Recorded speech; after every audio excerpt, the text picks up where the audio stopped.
पाकिस्तान में अफगान शहरियों की दहशतगर्दी फैलाने का मुनज़्ज़म नेटवर्क बेनकाब हो गया है। तलागंग से अफगान शहरी की गिरफ्तारी और एतराफ़ी बयान 10 साल पहले फैमिली समेत अफगानिस्तान से लकी मरबत आए। गिरफ्तार दहशतगर्द पाकिस्तान में पले बढ़े, रिस्क कमाया, यहाँ बहुत प्यार मिला। गिरफ्तार दहशतगर्दों रवासाल तालिबान कमांडर अरमानी के साथ मुलाकात हुई थी। गिरफ्तार दहशतगर्द कमांडर अरमानी की दावत पर उसके साथ शामिल हो गया।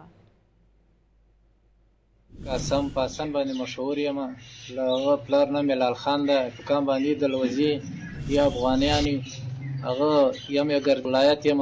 10 کاله مخته موږ پاکستان ته راغلو. پاکستان کې لکه مروت ګنډي چوک کې اوسېدلو. ګنډي چوک ډېر ښه خلک او ډېر ښه عوام او ماشاءالله موږ سره ډېر ښې ښېګړې وکړلې. موږ دلته په لکه وړکي راغټ سو. پاکستان خلکو نه موږ ډېر غټه مننه غواړو.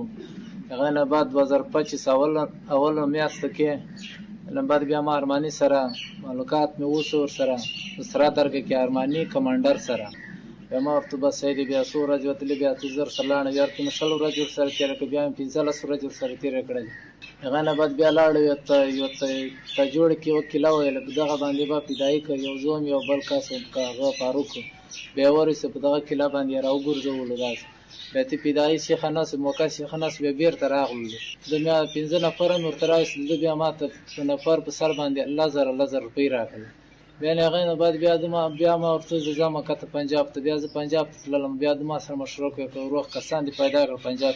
بیا هغه کسان راواله بیا ما ته. بیا ما ورته بس دی هغې له منځ کې بیا هغه ونیولم، پولیس ونیولم.